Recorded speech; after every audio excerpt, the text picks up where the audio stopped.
भारतीय जनता पार्टीच्या कार्यकर्त्यांमध्ये उत्साहाचे वातावरण असून सातारात श्री काळाराम मंदिर येथील श्रीरामाला अभिषेक आणि महाआरती करण्यात आली आहे।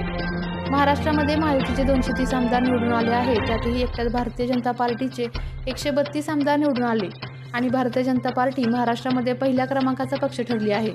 त्यामुळे भारतीय जनता पार्टीचा मुख्यमंत्री व्हावा अशी सर्व कार्यकर्त्यांची इच्छा असून माजी मुख्यमंत्री, माजी उपमुख्यमंत्री श्री देवेंद्रजी फडणवीस हे पुन्हा एकदा महाराष्ट्राचे मुख्यमंत्री व्हावेत आणि इतिहासात पहिल्यांदाच सातारा जिल्ह्यात भारतीय जनता पार्टी महायुतीचे 8ही आमदार निवडून आल्याबद्दल त्यांचा मंत्रिमंडळात योग्य सन्मान व्हावा यासाठी भारतीय जनता पार्टीचे सातारा जिल्हाध्यक्ष धैर्यशीलदादा कदम यांच्या हस्ते सातारातील ऐतिहासिक श्री काळाराम मंदिर येथील श्रीरामाला अभिषेक आणि महाआरती करण्यात आली। कार्यकर्त्यांच्या मनातील इच्छा पूर्ण व्हावी यासाठी श्रीरामाला साकडे घालण्यात आले।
भारतीय जनता पार्टीचे वरिष्ठ नेते, आमचे मार्गदर्शक आदरणीय देवेंद्र फडणवीस साहेब हे या महाराष्ट्राचे मुख्यमंत्री व्हावेत म्हणून आज साताऱ्यामधील ऐतिहासिक काळाराम मंदिरामध्ये ते मुख्यमंत्री व्हावेत म्हणून अभिषेक घालण्यात आला।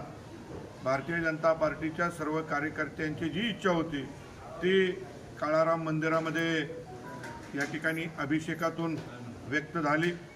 ज्यावेळी आदरणीय फडणवीस साहेब 2014 ते 2019 मुख्यमंत्री होते त्यावेळी त्यांनी महाराष्ट्राला एक वेगळ्या उंचीवर न्यायचं काम केलं होतं। महाराष्ट्र त्यांच्या नेतृत्वाखाली प्रगतीपथावर होता, देशात अग्रेसर होता। अनेक योजना जनसामान्यांच्या त्यांनी राबवल्या आणि जनतेला महाराष्ट्रातल्या न्याय द्यायचं काम केलं।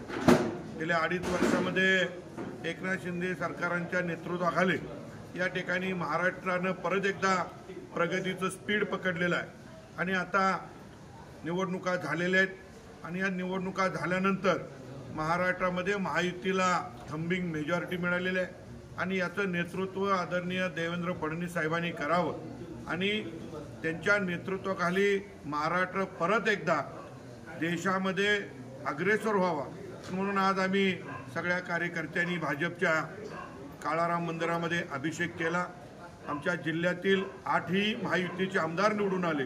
या 8ही आमदारांचा अतिशय चांगला सन्मान या मंत्रिमंडळात व्हावा ही आम्ही या ठिकाणी रामाच्या चरणी प्रार्थना केलेली।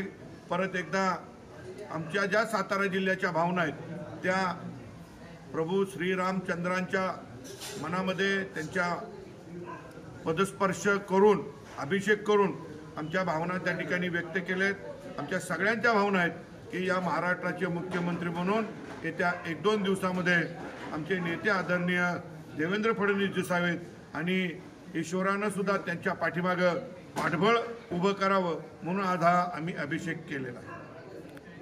आपल्या तालुक्यातील जिल्ह्यातील बातम्या सर्वप्रथम पाहण्यासाठी आजच सातारा न्यूजला YouTube चॅनलवर सबस्क्राइब करा, लाईक करा, शेअर करा आणि बेल आयकॉन प्रेस करायला विसरू नका।